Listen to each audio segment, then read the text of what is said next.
Assalamualaikum warahmatullahi wabarakatuh. Bismillahirrahmanirrahim. Alhamdulillahi rabbil alamin. Wassalatu wassalamu ala asyrafil anbiya'i wal mursalin Sayyidina Muhammadin wa ala alihi wa sahbihi ajma'in. Amma ba'du. Qala ta'ala wa huwa asdaqul qailin. A'udzu billahi minasy syaithanir rajim. Yakadul barqu yakhtafu absarahum kullama adaa'a lahum mashaw fihi wa idza azlama 'alaihim qamu walau syaa'a Allahu ladhahaba bisam'ihim wa absarihim innallaha 'ala kulli syai'in qadir. Ya ayyuhan nasu u'budu rabbakumul ladzi khalaqakum walladzina min qablikum la'allakum tattaqun. Shadaqallahul azim.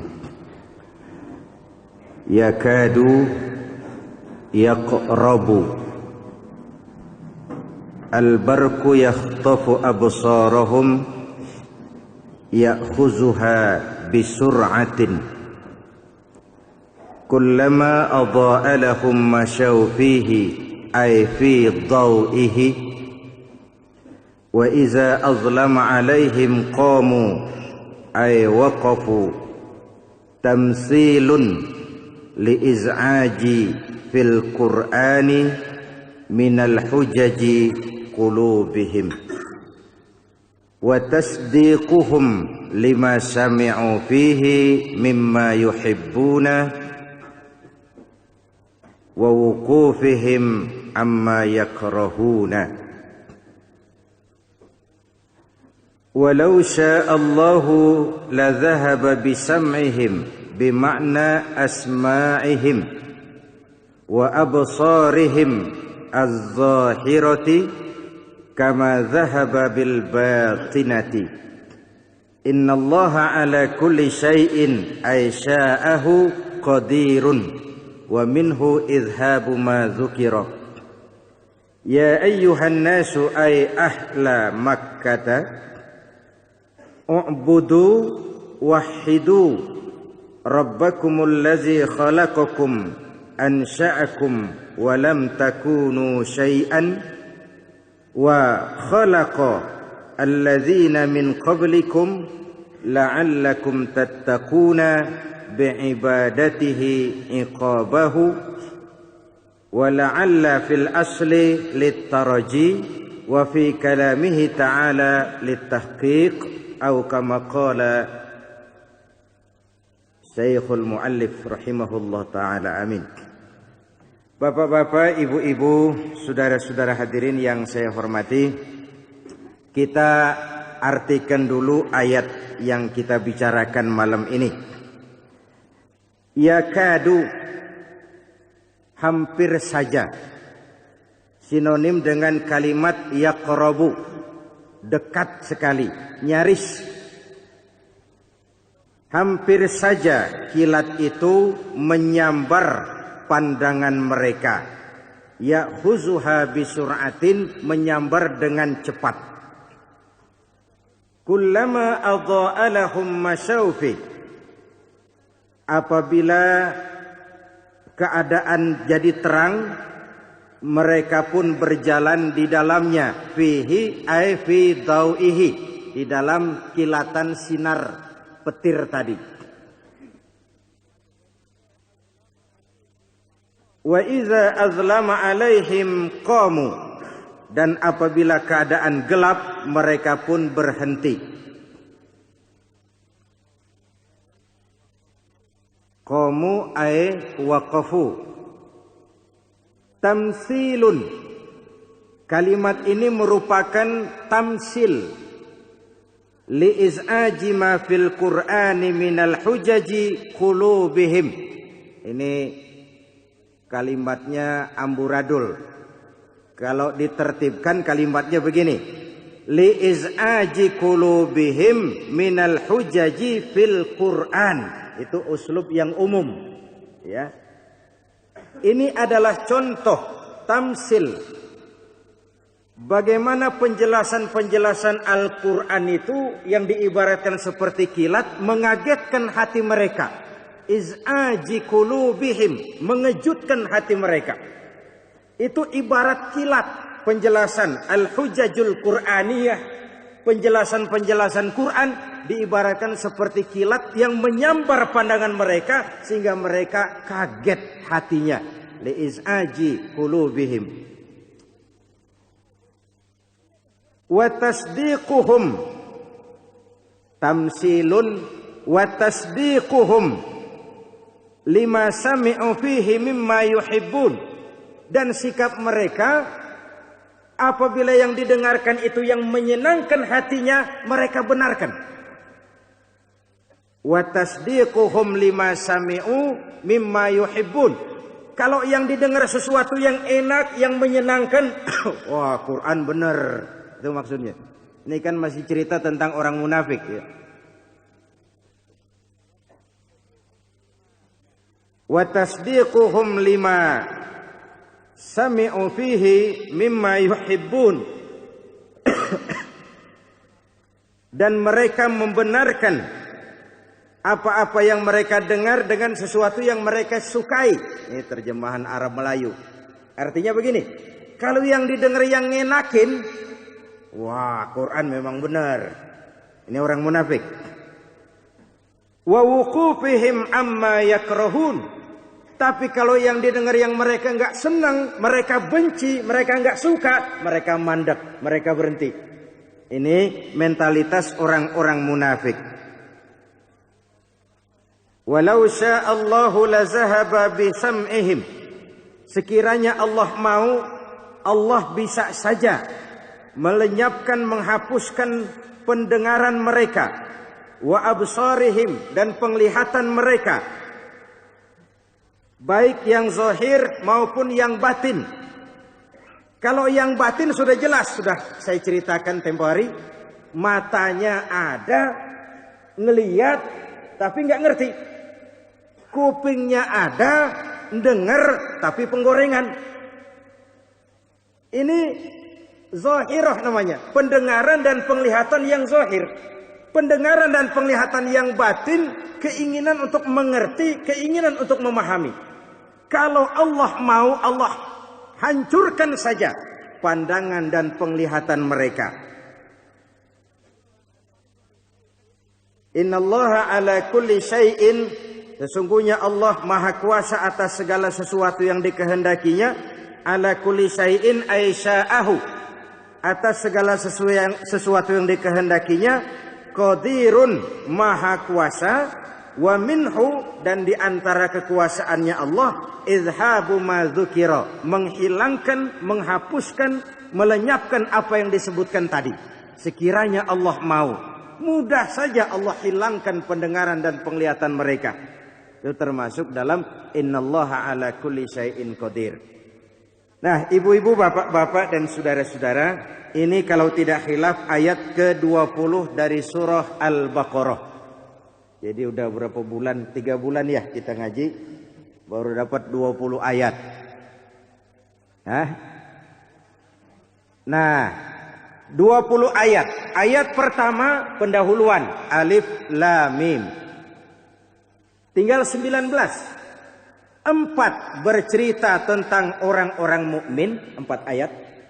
2 ayat bercerita tentang orang-orang kafir. Dan 13 ayat bercerita tentang orang-orang munafik. Bandingin. 4 ayat nih sampai malam ini bicara tentang orang mukmin, alladzina yu'minuna bil ghaib, dan seterusnya.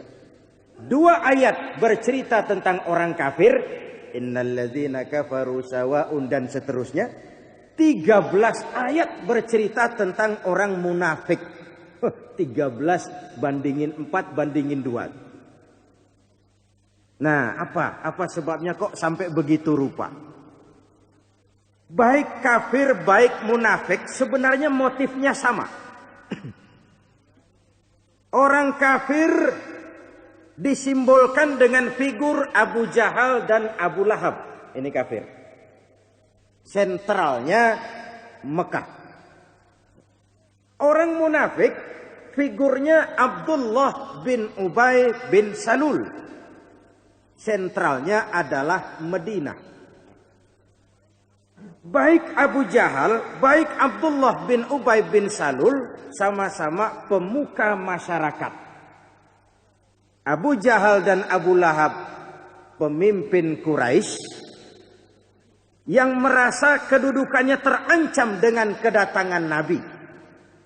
Tapi karena ia punya kekuasaan, ia berani terang-terangan melawan Nabi. Ini kafir namanya. Abdullah bin Ubay bin Salul di Madinah. Di Madinah saat itu sebelum hijrah ada dua suku besar, yaitu suku Khazraj dan Aus. Ya, kira-kira kampung sawah sama kampung dukuh. Dua suku ini suku-suku yang terbesar di kota Madinah. Abdullah bin Ubay bin Salul berambisi untuk memimpin dua suku ini. Tetapi ketika Rasulullah hijrah, beliau disambut dengan gembira. Orang-orang semua menjadikan beliau sebagai panutan, sebagai tokoh. Bukan hanya pemimpin rohani, tapi pemimpin jasmani. Ini jadi bedanya kalau di Mekah Rasulullah cuma pemimpin agama. Hijrah ke Madinah, ia pemimpin agama, ia pemimpin negara. Dua fungsi. Maka Abdullah bin Ubay bin Salul mau ngelawan terang-terangan, jelas nggak berani. Wong umat baik yang Khazraj maupun yang Aus mendukung Rasulullah Sallallahu Alaihi Wasallam. Menentang nggak berani, mendukung juga berat. Lahirlah sikap pura-pura Abdullah bin Ubay bin Salul. Di depan Nabi mereka mengikrarkan keislaman. Kembali ke tengah-tengah orang kafir, mereka menyatakan tetap loyal dengan agama nenek moyang. Nah, ini sedikit latar belakangnya perbedaan periode Mekah dengan periode Madinah. Kalau di Mekah terang-terangan berani. Kenapa? Kekuasaan di tangan mereka. Abu Jahal, Abu Lahab itu yang punya pasukan. Kekuasaan fisik. Tetapi di Madinah Abdullah bin Ubay bin Salul tidak punya kekuasaan seperti halnya Abu Jahal. Makanya terjadi perlawanan sembunyi yang melahirkan sikap munafik seperti ini. Ini sejarah dan latar belakangnya. Ya. Sekarang konteksnya bicara tentang munafik di zaman kita. Ini melanjutkan hadis yang kemarin malam sudah saya jelaskan. Ada seorang wartawan, penulis yang dianggap keras, tapi konsekuen, konsisten, dan berani resiko. Namanya Haji Mukhtar Lubis. Dia pernah membuat satu makalah tentang manusia Indonesia. Jadi dari Mekah dengan Abu Jahal, ke Madinah dengan Abdullah bin Ubay bin Salul, kita balik ke Indonesia. Buku makalahnya itu lalu diterbitkan oleh penerbit Idayu, Manusia Indonesia. Saya tertarik membacanya. Begini, manusia Indonesia ini, kata Mukhtar Lubis, punya 3 ciri yang jelek. Kalau yang bagus nggak usah kita cerita dah. Kita mau introspeksi. 3 sifat jelek manusia Indonesia ini. Pertama, feodal. Yang kedua, senang takhayul. Dan yang ketiga, ini ada kaitannya, munafik. Nih, kita ngaca nih. Ada nggak nih sama kita? Ngaji kan ngaca. Manusia Indonesia yang pertama, feodal. Terutama di daerah-daerah yang lama dijajah oleh Belanda, atau di daerah yang pernah tumbuh kerajaan-kerajaan besar. Manusia Indonesia itu karepe diendoroke, diendoroken ngono.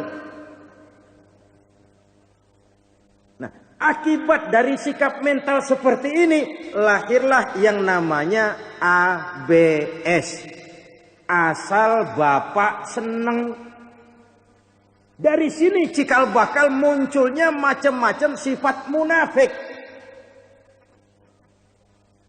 Ini mental bangsa kita ini, feodal. Seneng didorokkan. Orang ngewong ke wong. Lah. Sering orang itu tidak dianggap orang. Yang orang itu cuma dia. Ini aku loh yang terbesar, aku loh yang paling hebat, aku loh the best itu. Aku loh king of king, real king. Kata Sampurna.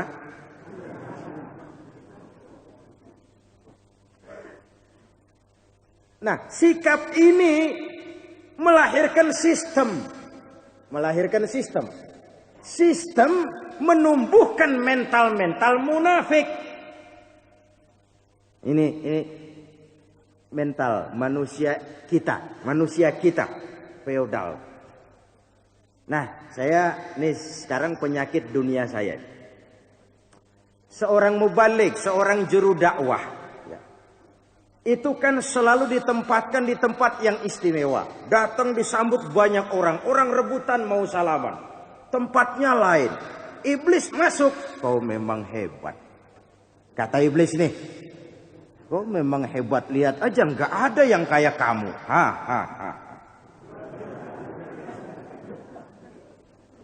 Iblisnya pinter. Siapa tuh? Orang kaya. Iblis datang bawa bendera bakhil. Pegang nih. Siapa tuh? Penguasa. Iblis datang bawa bendera zolim. Siapa tuh? Pedagang. Iblis datang bawa bendera curang. Siapa tuh?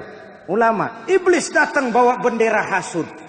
Iblis strateginya hebat. Ulama nggak bisa digoda pakai penyakit bakhil. Ulama yang pelit jarang. Ulama kok pelit. Tapi yang hasud, iblis masuk di situ.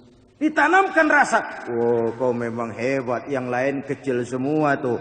Feodal. Yang lain kecil semua. Orang nuwong ke uang akhirnya. Ibu bapak, saudara-saudara hadirin yang saya hormati. Ini penyakit pertama nih. Manusia kita feodal. Padahal agama kita menghapus ras diskriminasi. Yang namanya dalam Islam ini kan Allah tidak melihat hartamu. Allah tidak melihat potonganmu. Yang Allah lihat itu hati dan perbuatanmu. Kan itu toh. Itu prinsip dasar dari kehidupan demokrasi dalam Islam. Feodal itu enggak ada. Sumohon dawuh kula nuwun. Sampun dalu.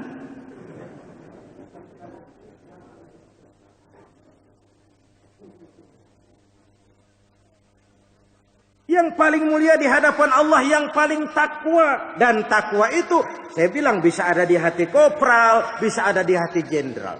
Bisa ada di hati orang kaya, bisa ada di hati orang miskin. Ibu bapak, saudara-saudara, dari birokrat, konglomerat sampai yang melarat, sikap munafik ini bisa terjangkit semua. Satu, manusia Indonesia itu feodal. Yang kedua, manusia Indonesia kata Mukhtar Lubis senang takhayul. Tahayul itu dari kalimat takhayyala yatakhayyalu. Asal kalimatnya ngelamun sebenarnya. Berkhayal, takhayul, senang serba yang serba tahayul. Udah jelas masuk angin, masih nyari sebab. Wah, nyari orang pinter ah. Ini pala ngebet mulu nih. Ketemu si Mbah. Mbah, pala ngebet aja di Mbah. Kata Mbah, wah ini pasti orang yang ngerjain nggak jauh nih. Mulai nih. Nggak jauh nih. Ya, sebelah mana Mbak? Pokoknya deket dah. Beludah nggak sampai, nyambit kelewatan. Laku yang nyarinya nih. Beludah nggak sampai, nyambit kelewatan. Uplak nyarinya bagaimana ini urusan. Selalu dikaitkan hal-hal tertentu dengan mitos, dengan kebiasaan-kebiasaan yang tidak mendasar. Benar, santet itu ada. Wong Rasulullah pernah disantet kok. Itu turunnya Muta'awizatain itu kan karena beliau kena santet. Tetapi hal-hal yang kayak begitu itu bukan untuk dipercaya apalagi dipelajari. Ibu bapak, saudara-saudara, itu yang pernah saya ungkapkan di pengajian kita. Kita ini sekarang ini zaman begini maju, kemajuan begini pesat, orang sering hanyut. Begitu hanyut, rumput pun dia pegang. Rumput pun dia pegang. Akhirnya yang panen paranormal. Ya lumayan, bisa ada yang 3 juta seharian dapat. Ibu bapak, saudara-saudara hadirin, begitulah. Ini tak ada perkutut ini nih. Dagang bukan main dah. Perkutut. Nggak bisakah kita rawat itu sebagai hobi? Daripada kita mengatakan sesuatu yang bisa mengelincirkan akidah dan keyakinan kita. Saya pernah ingatkan, kalau kita sholat salah, sholatnya aja nggak sah. Kita haji salah, hajinya saja nggak sah. Tapi berkeyakinan salah, amal-amal kita ikut jadi rusak. Amal-amal kita ikut jadi rusak. Manusia Indonesia senang takhayul. Terus yang ketiga, ini ada kaitannya dengan pengajian kita, kata Mukhtar Lubis, manusia Indonesia itu munafik. Yang paling dekat aja dah. Ntar malam datang ya, insya Allah. Pasti nggak datang. Jadi insya Allah itu identik dengan tidak. Cuma untuk bilang tidak rasanya nggak enak, diganti dengan insya Allah. Itu isyarat, pokoknya asal insya Allah udah nggak dah.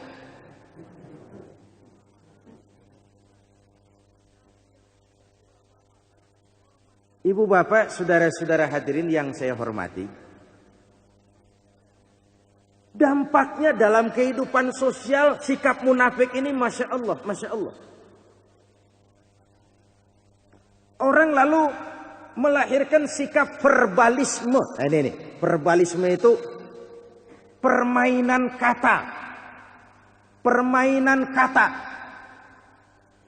Udah jelas di Jayapura tuh orang pada mati kelaparan. Wow, di Jayapura tidak ada kelaparan, yang ada kekurangan pangan. Atau sarwa ketel eta majang lah. Orang pandai bermain kata ini kan munafik. Kelaparan diganti dengan kekurangan pangan. Lah opo rek? Verbalisme, orang jadi pintar main kata. Pepat di luar, pancung di dalam. Bermain minyak di atas air, menggunting dalam lipatan. Manis jika berhadapan, balik belakang lain bicara. Ibu bapak, saudara-saudara hadirin yang saya hormati.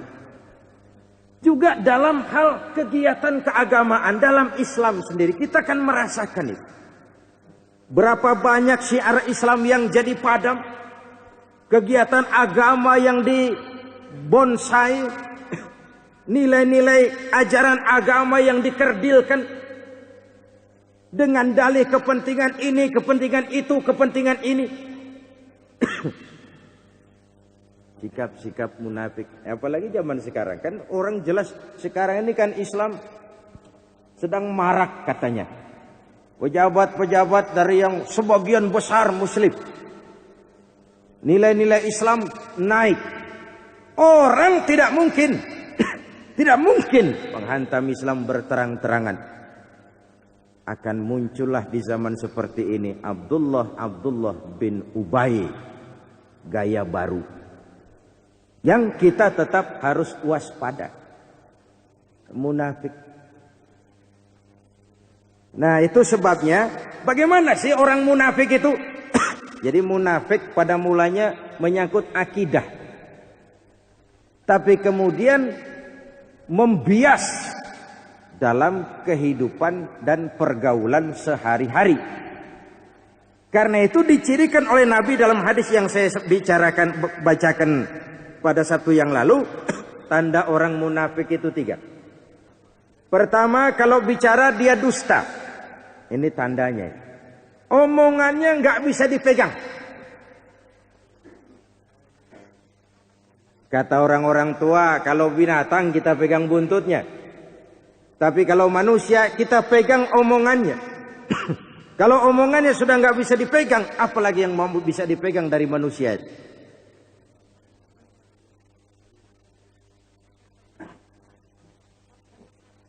Ibu bapak, saudara-saudara hadirin yang saya hormati. Karena penyakit yang namanya dusta ini, coba kita lihat. Berapa banyak orang terbunuh karena dusta? Berapa banyak rumah tangga berantakan karena dusta? Berapa banyak gadis-gadis bergelimpangan jadi korban karena dusta?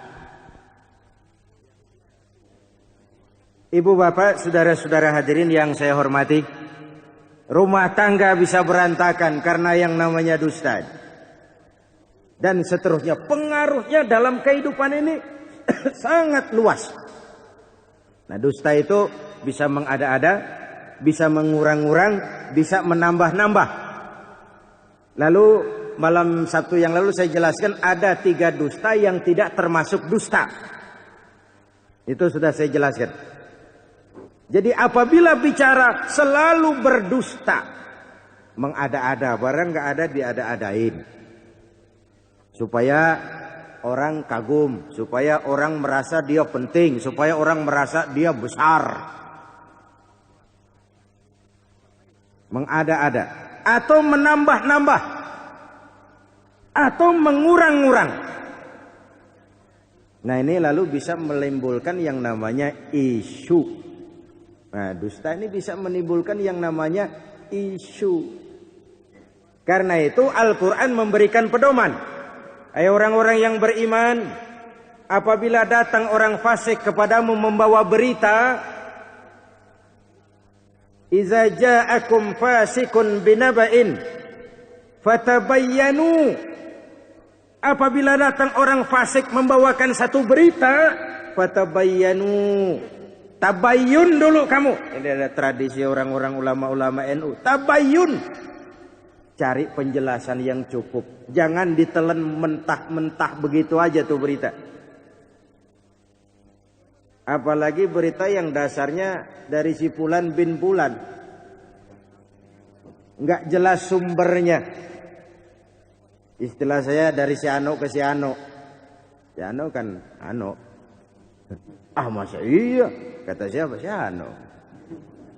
Kapan? Lagi Ano. Coba kalau nggak dianoin. Ano. Ano.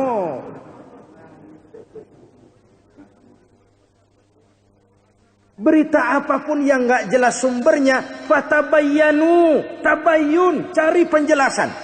Supaya apa? Antusibu qauman bijahalah. Jangan sampai kamu memutuskan sesuatu kepada masyarakat dengan kebodohan. Berdasarkan yang kita dengar. Bahkan ini ada hadis begini. Kafa lil mar'i itsman ayyaqula ma sami'ahu. Masya Allah. Ini saya baca hadis ini termenung. Kafa lil mar'i itsman ayyaqula ma sami'ahu. Cukup merupakan dosa apabila seseorang mengucapkan apa yang dia dengar. Dia dengar, dia nggak cek kebenarannya, dia sampaikan lagi ke orang. Itu udah cukup. Kalau memang berita itu nggak benar, udah andil dalam dosa.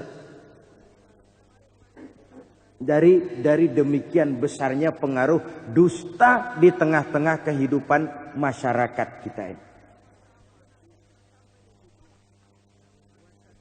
Nih, yang terjadi sekarang kan sebenarnya devaluasi ya. Dolar dari 2.100 jadi sampai 4.000 tempo hari, 4.200, 100%. Ya, Yang paling terpukul konon selain rakyat kecil juga pengusaha-pengusaha kakap yang belinya pakai dolar, jualnya di sini pakai rupiah. Terjadi pergeseran nilai yang begitu drastis sehingga kerugian pun sangat besar. Nah, kita lihat dalam kondisi kayak begini nih kadang-kadang ya saya nggak memuji, tapi saya pikir di Jepang itu bagus. Kereta api tabrakan, menteri perhubungan mundur. Padahal nggak ada hubungannya kereta sama tabrakan aja dia, sama menteri aja. Yang salah kan bisa petugas pintu kereta, bisa si masinis, bisa juga traffic. Tetapi dia merasa punya tanggung jawab moral. Lawang ini di bawah saya, kok terjadi? Mundur! Wah, kita bangsa pejuang jadi pantang mundur. Maju terus. Apapun yang terjadi sampai titik darah penghabisan.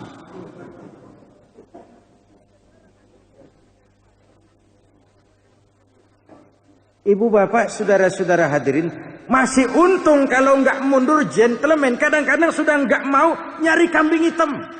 Kambing hitam di Indonesia paling laris. Bener.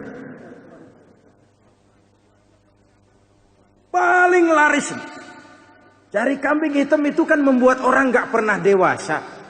Nggak pernah membuat orang bertanggung jawab. Selalu cari kambing hitam.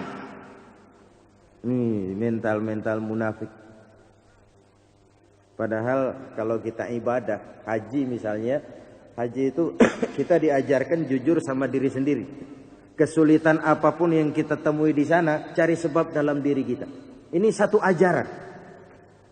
Apapun kesulitan yang kita hadapi, cari sebab dalam diri. Dari diri sendiri, jangan nyari sebab di orang lain. Lu sih begitu, gue jadi begini. Nah, kambing hitam.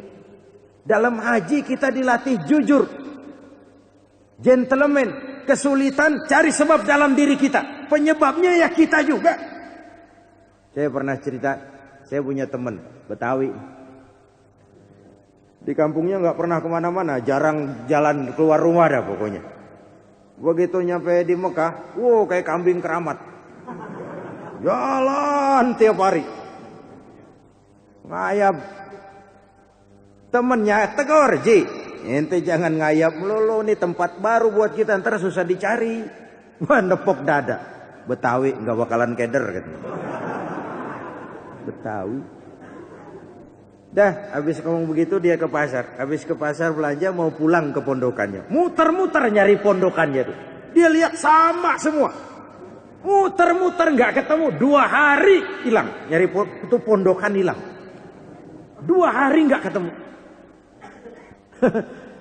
Akhirnya ketemu seorang syekh.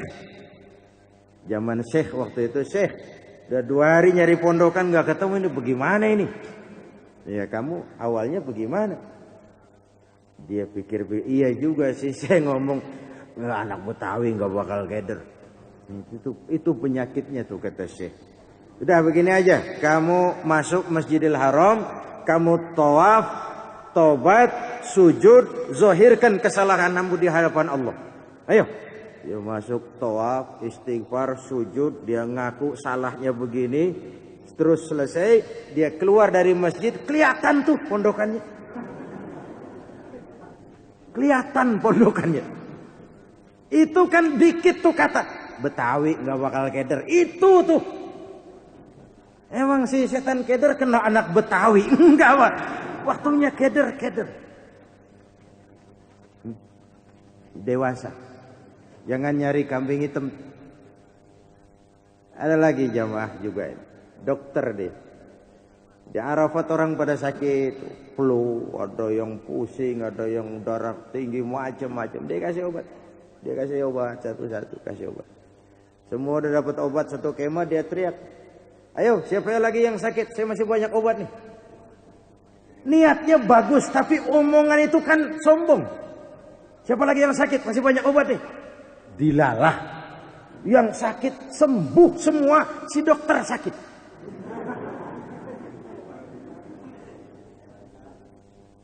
Ini kadang dalam hidup itu nggak terasa sifat-sifat seperti itu muncul. Niat kita bagus tapi redaksinya nggak benar. Redaksinya bisa memancing pengertian yang salah. Sama saja kalau kita bilang, Pak Ali, kucing bapak makan tikus. Itu kalimat benar. Tapi kalau salah naruh tekanan, Pak Ali kucing, bapak makan tikus. Itu nggak benar. Pak Ali, koma, kucing bapak makan tikus. Itu kan benar. Tapi kalau salah naruh koma, Pak Ali kucing, bapak makan tikus. Apa kalimat kayak begitu?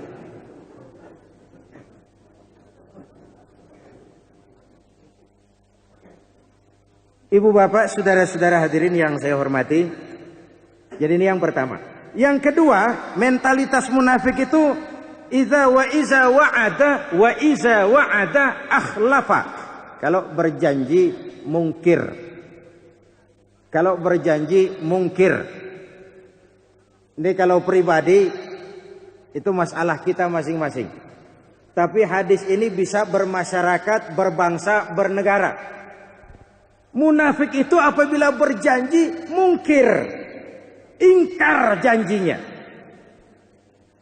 Ibu bapak, saudara-saudara hadirin yang saya hormati, begitulah Abdullah bin Ubay bin Salul. Kalau di depan Nabi janji mau memperjuangkan agama, menegakkan syiar, tapi kalau sudah kembali ke tengah golongannya, kelompok munafik, lain lagi ceritanya. Dan sikap mental seperti ini sekali lagi bahaya bagi perkembangan masyarakat kita. Bila berjanji, mungkir. Kemudian yang ketiga cirinya, wa idza tumina khana. Apabila dipercaya, ia selalu berkhianat. Enggak bisa dipegang dong omongannya. Enggak bisa dikasih kepercayaan. Sedikit dikasih kepercayaan, lain hasilnya. Padahal dalam hidup ini kalau ada yang paling mahal, itu kepercayaan orang kepada kita. Maaf, dalam hal ini barangkali kita bisa nyontoh. Bukan soal etnis ya, nyontoh Cina. Cina itu kalau sudah punya yang namanya kepercayaan, ini dulu kan yang dia cari. Wong yang namanya Prayogo Pangestu konglomerat kakap setelah Lin Shui Leong itu mulanya sopir truk di Pontianak sana Kalimantan Barat. Merantau ke Jakarta. Ya sudah ikut-ikut dengan Yusuf Hamka, garap-garap kayu di sana. Mepet-mepet di Jakarta nih, cari kepercayaan. Nah ini. Begitu dapat kepercayaan, lah terbuka pintu, Pak. Bank mana dia ketok, duit keluar. Bank ini diketok, duit keluar. Kepercayaan. Kepercayaan. Kalau sudah dimulai dengan kepercayaan, orang itu enak melepas. Ya, begitulah kita di rumah tangga saja. Kalau sudah nggak ada suasana kepercayaan, mau berangkat dari rumah tuh kayak diikat kaki. Atau janganlah soal kepercayaan. Mau keluar rumah, ngelihat muka yang kagak enak aja, itu kan udah jadi ganjelan di hati. Udah jadi ganjelan di hati. Ibu bapak, saudara-saudara hadirin yang saya hormati, jadi kesimpulan dari 20 ayat yang kita bicarakan ini, satu ayat saya ulangi adalah pendahuluan, yaitu Alif Lam Mim. 4 ayat bercerita tentang orang-orang yang beriman, termasuk kriteria orang-orang yang takwa. 2 ayat bercerita tentang orang-orang kafir, lalu 13 ayat bercerita tentang orang-orang munafik. Sentral figurnya jelas. Kafir Abu Jahal dan Abu Lahab, Abu Sufyan. Sementara munafik adalah Abdullah bin Ubay bin Salul. tendensinya sama. Sama-sama takut kehilangan kekuasaan. Sama-sama takut jatuh harga diri. Tetapi sama-sama dalam menghadapi Rasulullah strateginya beda. Yang satu terang-terangan memusuhi Nabi, angkat bendera umumkan perang. Yang lain pura-pura ikut Nabi tapi nikam dari belakang. Nah, ini jelas bahwa munafik lebih bahaya daripada orang kafir. Kita anggap teman, kita gandeng, pinggang kita ditusuk. Katanya apa? Nulungin anjing kejepit. Kasih makan anjingmu biar kenyang, pasti dia gigit kamu. Itu pepatah Belanda. Anjing kita umpanin begitu kenyang, giginya gede, kita dia gigit. Munafik anjing itu. Nolong anjing kejepit. Ibu bapak, saudara-saudara, lalu bagaimana sikap kita mensikapi orang-orang munafik? Ini sebenarnya perlu rincian, tetapi secara umum di dalam surah Al-Munafiqun Allah menjelaskan sikap-sikap orang beriman kepada orang-orang munafik. Pertama, munafik itu kan muzabzabina baina dzalik, la ilaha ula wa la ilaha ula. Orang yang terombang-ambing antara kafir dan iman. Tidak ke kafir, tidak juga ke iman. Salat mereka salat juga, tetapi nah ini Nabi pernah ajarkan. Doa, beliau berdoa begini. Allahumma inni a'udzubika min khusyu'in nifaq. Ya Allah, saya berlindung dari khusyuknya munafik. Sahabat tanya, ya Rasulullah, khusyuknya munafik itu bagaimana? Khusyuk badan tapi tidak khusyuk hati. Nah itu khusyuk nifak namanya. Badannya khusyuk, wah mantap, nunduknya bener. Bener. Hatinya mengembara. Ini besok kalau PSSI ketemu final masuk lawan Thailand apa menang ini.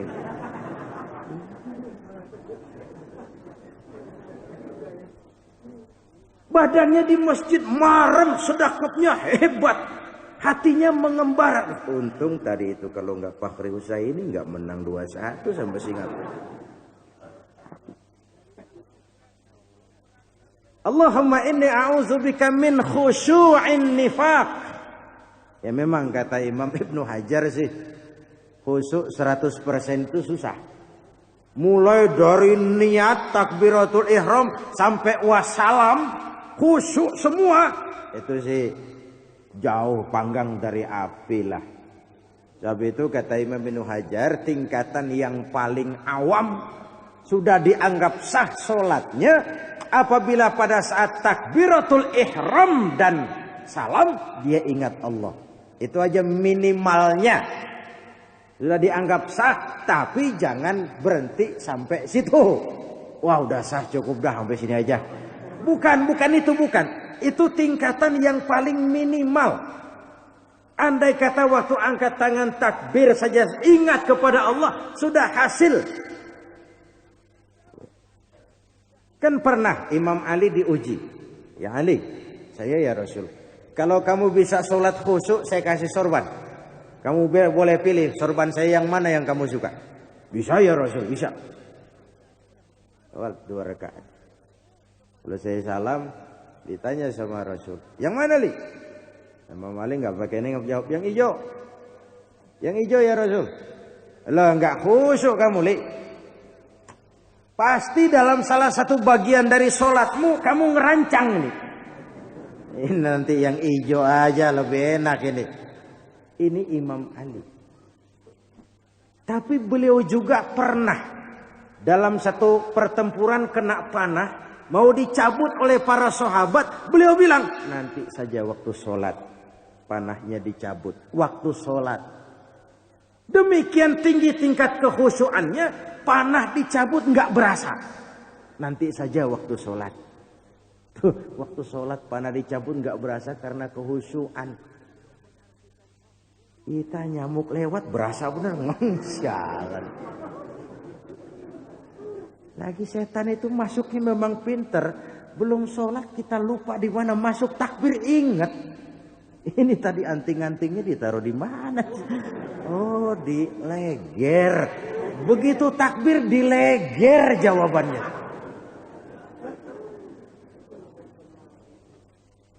Allahumma inni a'udzubika min khusyu'in nifaq. Aku berlindung ya Allah daripada khusyuknya nifaq. Khusyuk badan tapi hati mengembara. Nah karena itu ditolong kalau kata para ulama, supaya hati kita nggak mengembara itu bagaimana? Pertama, mengerti kenapa ini kita lakukan. Yang kedua, memahami kenapa ini kita baca. Apa artinya? Ini untuk menjaga hati jangan mengembara. Mengerti kenapa kita sujud, kenapa kita ruku, kenapa kita takbiratul ihram, kenapa kita angkat kedua tangan. Mengerti kenapa kita lakukan sesuatu. Hati kita nggak mengembara. Oh ya, angkat dua tangan ini penghormatan penuh. Kenapa? Karena kita berhadapan dengan zat yang serba maha. Kalau yang tidak maha, cukup sebelah tangan saja. Ini yang tidak serba maha, cukup sebelah tangan. Tapi yang sudah serba maha, hormat penuh, Allahu Akbar, kedua belah tangan. Ini pada saat kita kerjakan kita sadar betul itu. Saya sedang hormat kepada yang serba maha. Hati ini nggak lagi mengembara. Mengerti apa yang kenapa kita kerjakan. Lalu memahami apa yang kita ucapkan. Bismillahirrahmanirrahim. Apa itu?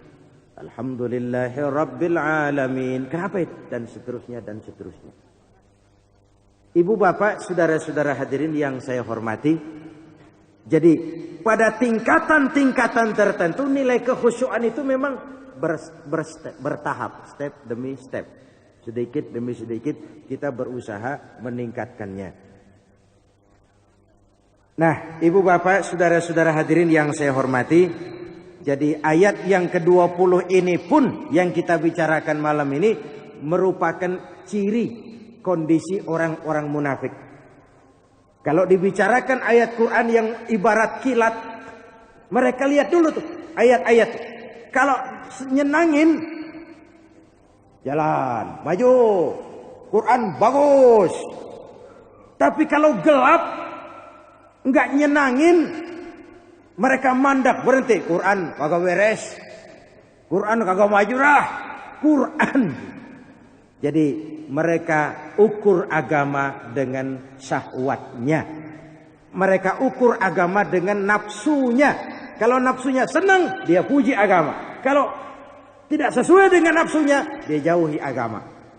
Ya, kita berlindung kepada Allah. Mudah-mudahan jangan sampai sifat ini ada dalam diri kita semua.